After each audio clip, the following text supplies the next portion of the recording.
My 8-year-old needed surgery. I asked my parents for $200 after paying their bills for years. They said they were broke. Then I saw where the money really went, and that lie triggered a reckoning they never expected afterward. For years, I kept quiet, paying bills that weren't mine just to keep the peace. Then one day, things blew up in a way I didn't see coming, and I had to decide if I was going to keep being the doormat or finally stand up. So, this whole mess started because my kid had to get his appendix yanked out.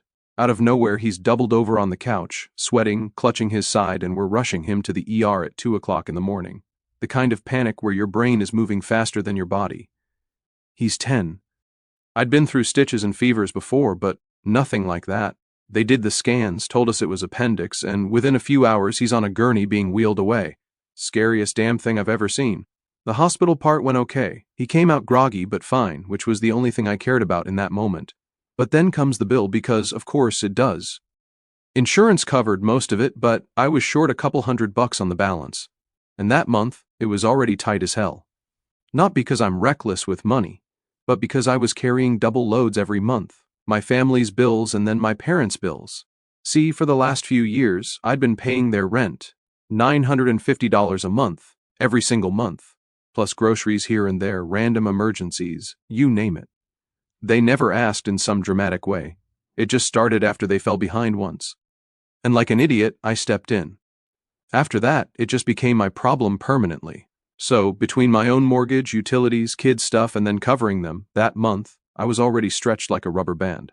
I figured asking my parents for $200 this one time wasn't the end of the world. I mean, I've literally kept their roof over their heads for 3 years. I call my dad, tell him the situation. I wasn't begging, just explaining. My son just had surgery, insurance didn't cover everything, and I needed a couple hundred to close it out. My dad goes quiet, then sighs and says, "Money's tight right now, son. We're barely keeping up as it is." I thought he was joking at first. Tight on their end? I'm the one paying their damn rent. I didn't say that out loud, though. I swallowed it. He sounded tired, like the world was on his shoulders. I figured maybe I caught him at a bad time. Later, I get a text from my mom. Just a simple, "I'm so sorry, we just can't right now." That was it. No offer to figure something out, no promise to try later, just can't. So, me and my wife scraped it together. I pulled from savings I didn't really have. Juggled some bills, made it work. That's what you do when you're the dad. You don't get the luxury of collapsing. You figure it out. A few days go by. My kid's recovering well, eating popsicles and watching cartoons like he's on vacation, which was honestly a relief. I'm sitting on the couch scrolling on my phone while he's napping. Out of habit, I open Facebook. And there it is. My sister's page blowing up with photos and live streams. Balloons, a new bike for one of her twins, giant stack of presents on the table. My parents are in half the pictures. My dad's grinning, holding up some toy like he bought it. My mom's in the background decorating cupcakes. Somebody comments, "Best grandparents ever," with a bunch of heart emojis. I just stared at the screen, scrolled through photo after photo. New clothes, toys, even a damn bounce house in the backyard. Couldn't help myself. I checked the timestamp. Posted the same weekend I was asking them for $200. My chest felt like it cracked open. Not because of the money. I handled that, but because they didn't even hesitate to lie to me, to their grandson who just went through surgery. They had money, they just didn't have it for us. Later that day, my son shuffles over while I'm on my phone. He glances at the screen, sees one of the pictures of my parents at my sister's house. He asks, "Is that Grandma and Grandpa?" I tell him, "Yeah." He goes quiet for a bit, then asks in this small voice, "How come they help my cousins but not me?" I didn't know what to say. I just locked the phone and set it down like it was burning my hand. I told him not to worry about it, that me and Mom got him, and that's all that mattered. He nodded, but the look in his eyes stuck with me. Kids aren't dumb. They notice who shows up for them and who doesn't. That night, I laid in bed staring at the ceiling, thinking about every single bill I'd covered for my parents. Every grocery run, every emergency where I was the safety net. And here I was, struggling to scrape together $200 after my kid had surgery while they're out there playing perfect grandparents for my sister's kids. It wasn't the first time I'd felt the favoritism, but it was the first time it felt like a brick to the face, like they'll let me drown to keep her floating. And for the first time I thought, what the hell am I doing? That thought sat in my head like an engine that wouldn't shut off. Every time I looked at my kid limping around the living room with his little hospital bracelet still on, it got louder. Every time I paid a bill that wasn't mine, it got louder. I couldn't let it sit anymore. So, 2 days later, I drove over to my parents' place. I didn't even tell my wife I was going. I knew she'd try to talk me out of it, and maybe she'd be right, but I couldn't swallow it down anymore. Their house looked the same as always. Curtains drawn, porch light still busted, the faded welcome mat that's probably older than me. My dad's old truck was in the driveway, so I knew they were home. I parked, sat there for a second, and felt my chest tighten. Not nerves exactly, more like pressure. I knocked. My mom answered, surprised, but not exactly happy. "Oh hey, you didn't tell us you were coming?" "Yeah," I said, walking past her into the living room. "We need to talk." My dad was in his recliner, TV on low, some news channel droning in the background. He muted it when he saw me. He didn't look worried, just annoyed like I was interrupting his afternoon nap. I didn't bother with small talk. "Why did you lie to me?" They both looked confused or pretended to. My mom tilted her head. "What are you talking about?" "The $200, I said. "I asked for help with the hospital bill. You told me you didn't have it. Then 2 days later, you're at my sister's house throwing a circus for her kids, bounce house, new bikes, gifts stacked higher than the table. I saw the pictures, so don't tell me you didn't have it." My dad leaned back in his chair like I just said the dumbest thing in the world. "Son, you've got a good job.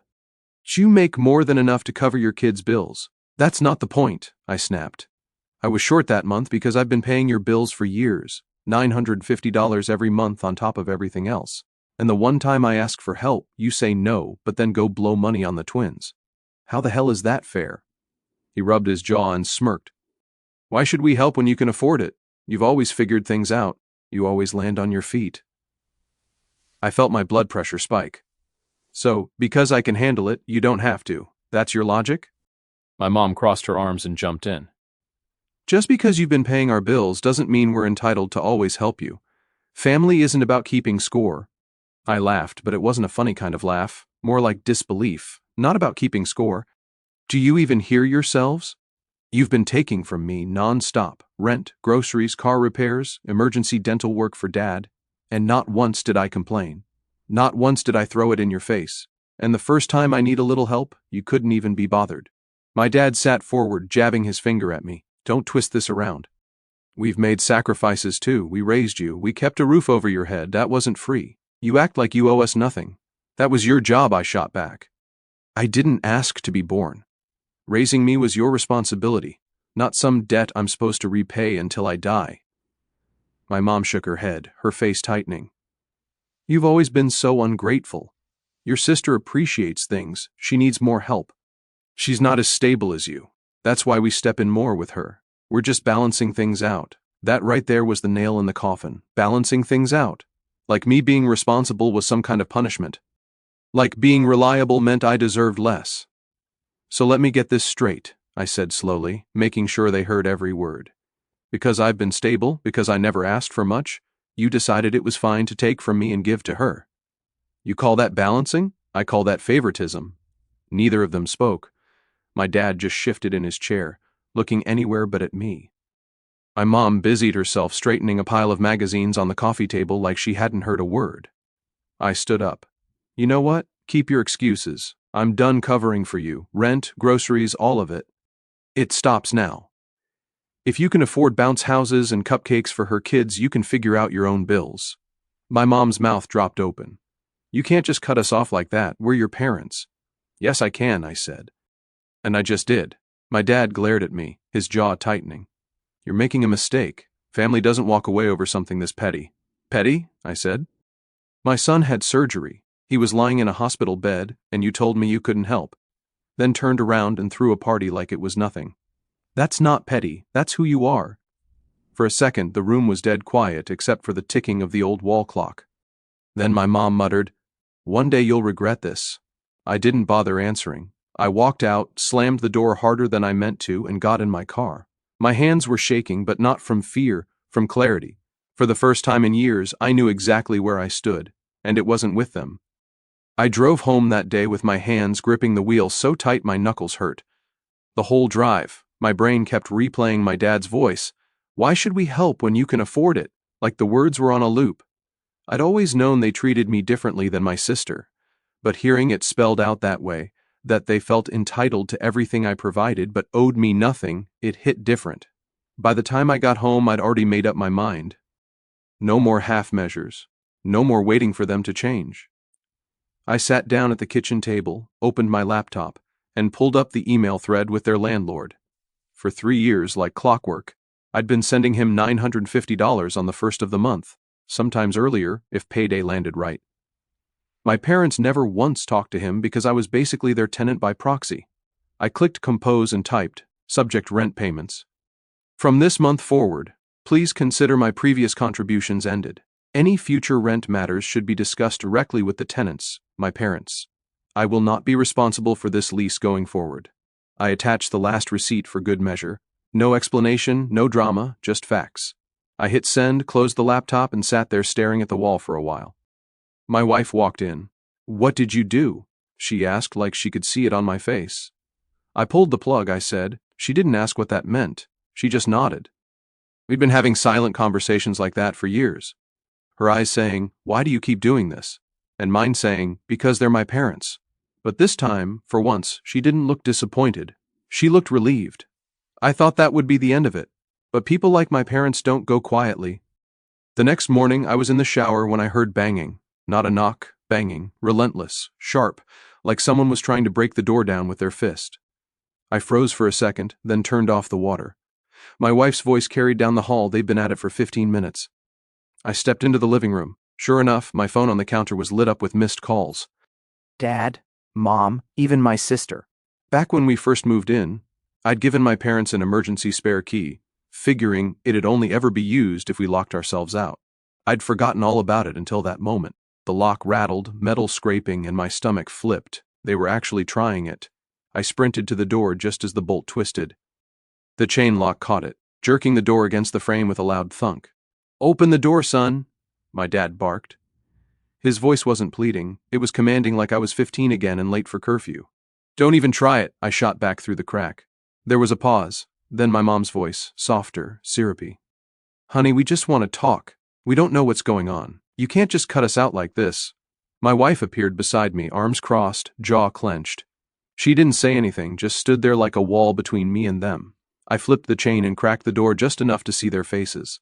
My dad was as red as a cherry tomato, sweat beading on his forehead. My mom was holding a pink pastry box, like she thought a dozen donuts was going to fix this. "Why'd you send that email?" my dad demanded. "You trying to embarrass us?" "Landlord called this morning." "I'm done paying your rent," I said flatly. "Figure it out yourselves." My mom's lips parted like she'd rehearsed her line. "This is ridiculous. We didn't raise you to be cruel. Family doesn't do this to each other." I laughed once, short and sharp. Family doesn't lie about being broke while throwing parties 2 days after their grandson's surgery. Family doesn't tell me I should just afford it while draining me dry every month. That's not family, that's leeching. My dad stepped closer, lowering his voice like it would make him sound wise. "You're making a mistake. We sacrificed plenty for you. This is how life works. Parents help kids, then kids help parents. That's the cycle. You cutting us off like this? It's spitting in our faces." I shook my head. "You didn't just ask for help. You made it permanent. And when I needed help for once and for a stupid amount of money, you chose her. Don't twist this. I'm not spitting in your face. I'm finally taking my boot off your neck." My mom scoffed, clutching the pastry box tighter. "You're being dramatic. We never asked for handouts. You chose to help." "Yeah," I said, "and now I'm choosing to stop." For a second, they just stood there. I think they expected me to cave like always, to sigh, apologize, and promise I'd keep things going until they got back on their feet. But there was no coming back from this. My dad's jaw worked like he wanted to say something cutting, but nothing came out. My mom muttered, "This isn't over," under her breath. "It is for me," I said, and shut the door in their faces. The banging didn't start again. A minute later, I heard their car door slam, then the engine fade down the street. Inside, my wife finally exhaled. "They're not going to stop," she said quietly. "I know," I said. But neither am I. For the first time in years, I actually meant it. I thought the silence after they drove away would last a while. Maybe a week of cold shoulders, then a half-hearted call from my mom, some guilt sprinkled in, and they'd try to worm their way back. Instead, it took less than 24 hours for everything to blow up. It started with my sister. She put up a Facebook post, long, dramatic, and dripping with fake wisdom, about how some people forget where they came from, and money doesn't buy class. No names, of course, but everyone knew who she was aiming at. She even threw in a line about how she was blessed to have parents who understand real family values. The comments rolled in fast. Cousins, old neighbors, even people I hadn't talked to since high school chimed in with the usual garbage. So sad when siblings turn on each other. You're right, girl. Some people just can't handle not being the favorite. It was surreal. I'm sitting there at my kitchen table sipping cold coffee, reading strangers call me bitter because I stopped paying my parents' rent. Meanwhile, my kid's in the living room building a Lego tower, humming to himself like the world's fine. My wife read over my shoulder. "Don't engage," she said. "You'll just feed it." I didn't comment. I didn't even like or dislike anything, but the sting was there. Seeing my name dragged through the mud, all while she got sympathy points, it burned. Then the text started. First from a cousin in Florida I hadn't heard from in years. "Hey man, I don't know what's going on, but maybe you should apologize. Life's too short." Then an aunt. "This isn't how your mother raised you. You need to make things right before it's too late." Even my uncle's wife got in on it. Disrespecting elders is never the answer. I just muted the group chats. It was like the whole family had been waiting for a chance to jump on me and now they had it. But here's the thing, I wasn't angry anymore. I was done. Being angry meant I still cared what they thought. Now I just wanted distance. So I started closing tabs in my life one by one. First went the shared grocery app we'd been refilling for years. My mom used to add things to the cart: milk, cereal, random cleaning supplies, and I'd check out without saying a word. That morning, I logged in, deleted their profile, and canceled the autopay. Next was Amazon. My sister had been using my Prime account for ages. Free shipping, movies, the whole deal. I changed the password, logged out every device. I could almost picture her hitting checkout and getting smacked with a login screen. Then Netflix. I scrolled through the profiles, mine, my wife's, my son's, then theirs. Gone in seconds. Spotify too, all of it. It felt petty at first, but then I realized it wasn't. I'd been financing their comfort on every level, not just bills. Cutting it off wasn't revenge, it was balance. That same night, my sister went nuclear. Another post, this time tagging me directly, said she no longer had a brother, that she was done trying to include people who only cared about money. She ended it with, "If you can't be happy for us, stay out of our lives." It got almost 100 likes. People I barely knew slapped heart emojis on it like she was some hero for standing up to the evil sibling. I wanted to laugh, but it actually stung more than I expected because for a split second I believed her. That I really didn't have a sister anymore. That all those years of birthdays, holidays, little favors, they meant nothing. Later that night I opened a drawer I hadn't touched in years. Old bills, receipts, birthday cards. I found the envelope from when we gave my sister $5,000 for her moving cost back when she swore she'd pay it back within a year. That was 7 years ago, still waiting. Then I pulled up a spreadsheet my wife had been keeping. Every dollar we'd poured into my parents' and my sister's family. Rent, groceries, repairs, gifts, over $35,000 quietly siphoned out of my life. No thank yous, no repayment, just expectations. Looking at that number, it didn't make me sad. It didn't even make me mad. It made me clear. I wasn't just cutting them off. I was breaking a cycle. For the first time in my life, I felt like I had leverage. Not because I wanted to use it against them, but because I realized they only had power over me as long as I kept giving it to them. The next morning, I woke up to 23 notifications, missed calls, voicemails, texts from numbers I didn't recognize. I didn't answer any of them. I sat at the table, packed my son's lunch, and slipped in an extra bag of pretzels because he'd asked for them the night before. My phone buzzed again. This time it was a message from my mom. It said, "Your sister is devastated. Her boys are confused. You really hurt this family." I read it twice, then set the phone down. My kid came in, backpack too big for his shoulders, and smiled at the pretzels like I'd just given him gold. That's when it hit me. I didn't hurt my family. I just stopped letting them hurt mine, and I wasn't turning back. That's when the phone rang. Not my mom, not my sister. This time it was Grandpa, the one guy in the family I still respected. He never got involved in their petty nonsense, never took sides in the constant drama. When I saw his name pop up, I almost didn't answer because I wasn't sure if I had the energy left for another lecture.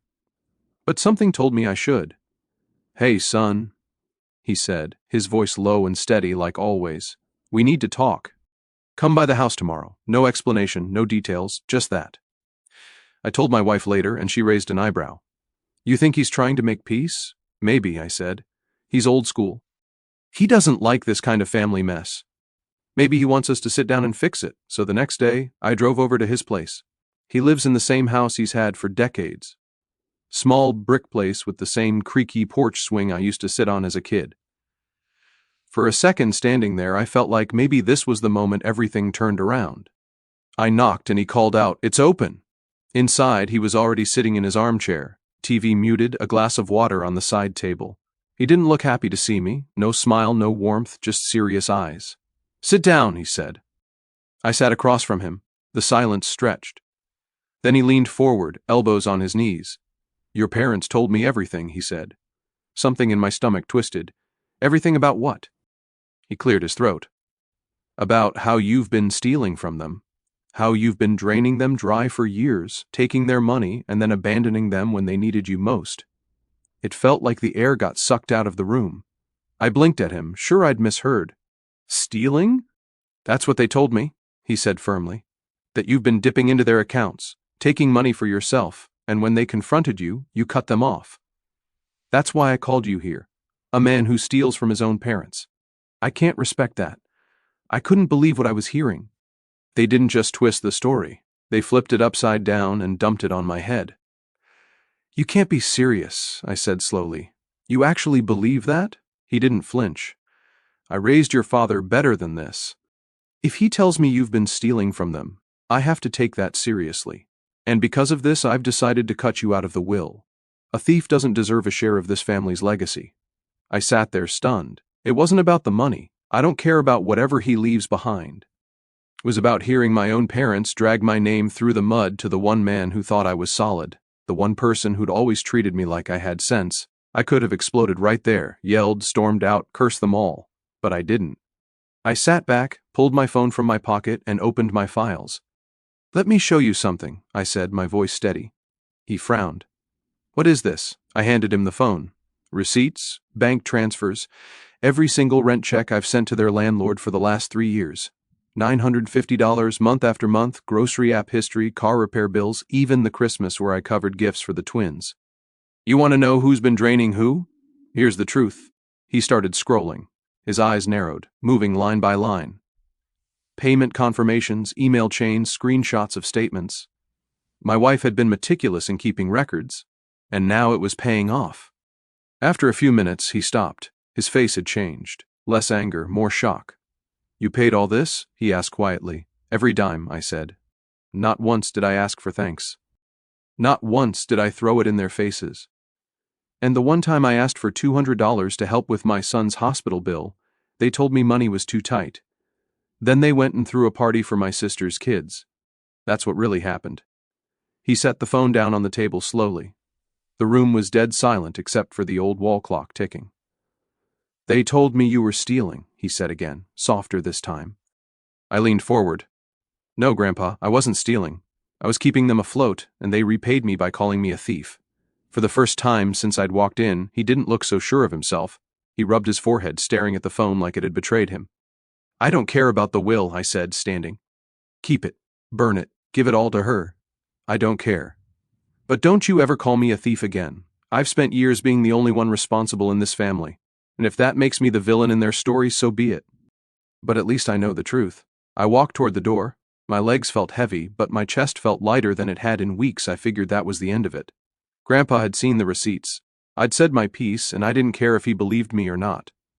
2 days later, my phone rang again. Same number, same steady voice. "Come back to the house tomorrow," he said.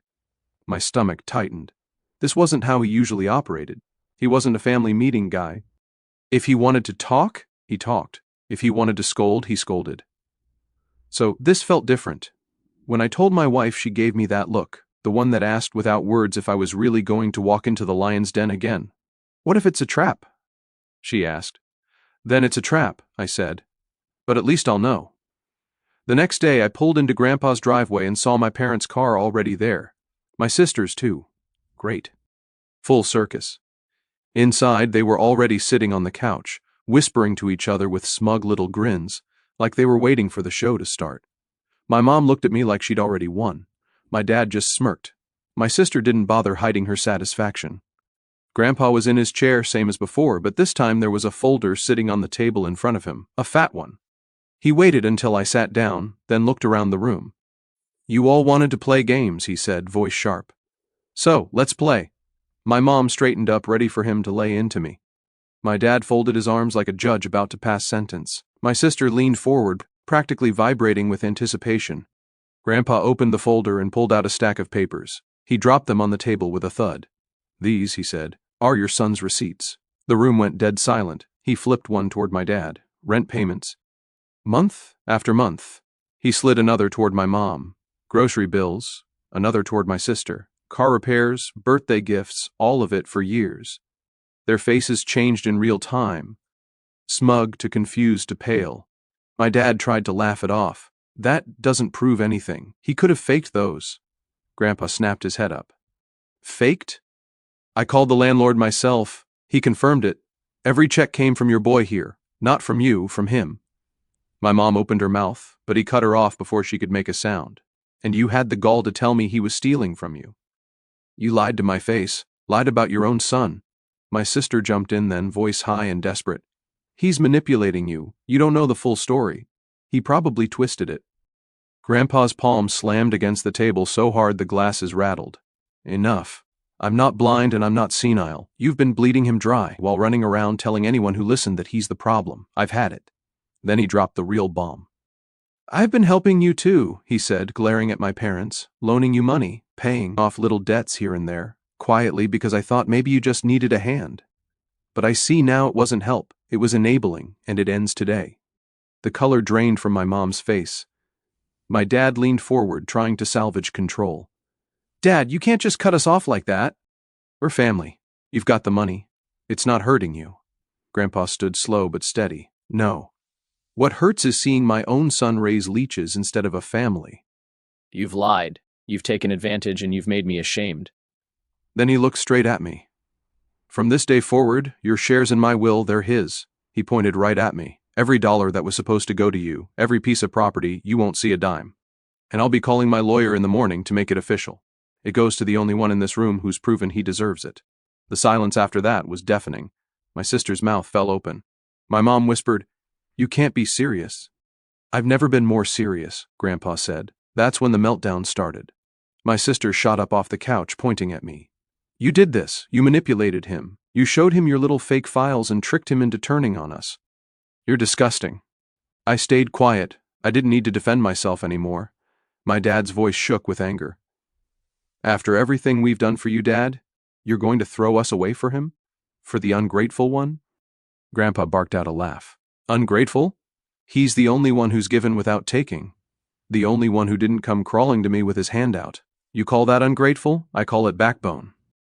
My mom tried one last play, tears streaming now. "Please, Dad, don't do this. We're your children. Blood comes first." "Then act like it," Grandpa snapped. "'Cause right now you're strangers to me." He pointed to the door. "Get out, all of you." They froze. He raised his voice louder than I'd ever heard from him. "Out." My sister muttered something about me ruining everything as she stormed past me. My dad wouldn't look me in the eye. My mom gave me a glare so sharp it could have cut glass. The door slammed behind them, and for the first time in years, the house was quiet. Grandpa sank back into his chair, rubbing his temples. He looked tired but clear. "They'll blame you for this," he said. "They'll say you poisoned me against them, but don't let it eat you alive. You showed me the truth, and I won't forget it." I nodded, not really knowing what to say. For the first time, I didn't feel like the family screw-up. I felt like the only adult in the room. Driving home that day, I didn't even blast music or make a victory speech to myself in the car. I just sat there in silence, hands on the wheel, letting it all settle in. For once, I wasn't the one being accused, guilt-tripped, or cornered. I'd walked in with nothing but the truth, and it had been enough. Grandpa saw it, and now my parents and sister had to live with the fallout. And boy, did they. The first ripple came 3 days later. My dad called me. Not the usual barking, not anger. This time it was his reasonable voice. The one he used when he wanted something. I let it ring out. then checked the voicemail later. Son, look. Things got heated. Your mom's upset. Your sister's upset. I know Dad said some things, but maybe you can talk to him, convince him to give us another chance. He doesn't really mean it. I laughed so hard I almost dropped my phone. They still thought I was the middleman, the fixer, the guy who smoothed things over. They hadn't realized the role was retired permanently. A week later, I heard from my aunt. Apparently, Grandpa wasn't bluffing. He called the lawyer and updated the will. Their shares, every cent, every asset were moved to my name, and the help he'd been slipping them behind the scenes cut off. The panic started showing fast. My sister posted vague, depressing Facebook statuses about fake people and family betrayal. My mom texted me walls of guilt-ridden paragraphs about how the boys don't understand why their uncle hates them. My dad sent one final message. You'll regret this when we're gone. I didn't reply to any of it. Meanwhile, I started noticing their downfall piece by piece. Even though I'd told him to deal directly with my parents, the landlord still had me saved as the point of contact. Out of habit, he forwarded me a copy of their past due notice. Eviction threats, not my problem anymore. My sister, she started asking around for money. Mutual friends, cousins, even old co-workers. People sent me screenshots.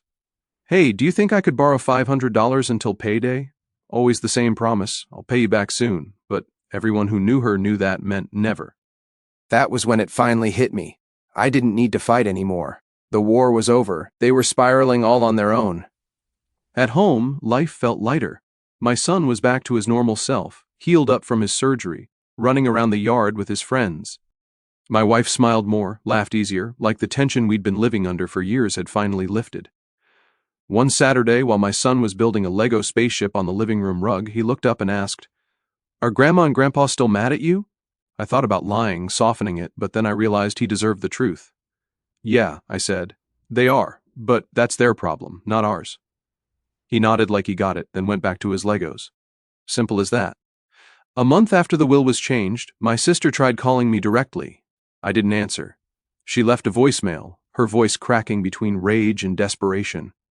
I hope you're happy. You stole everything from us. Turned Grandpa against his own kids. I don't know how you sleep at night. I deleted it without listening to the rest. Here's the thing, I did sleep better than I had in years. Grandpa called me again a few weeks later. He didn't talk about wills or money. He just asked how my boy was doing. Asked if we wanted to come by for dinner. It was the most normal conversation we'd had in years. When we hung up, I sat on the porch with my wife, coffee in hand, and told her, You know what feels weird? Peace, just plain peace. She smiled. Get used to it. So I did. I used to think I was the weak one for never standing up. Turns out I was the strongest all along because I finally stood my ground. And when I did, the whole rotten structure collapsed without me.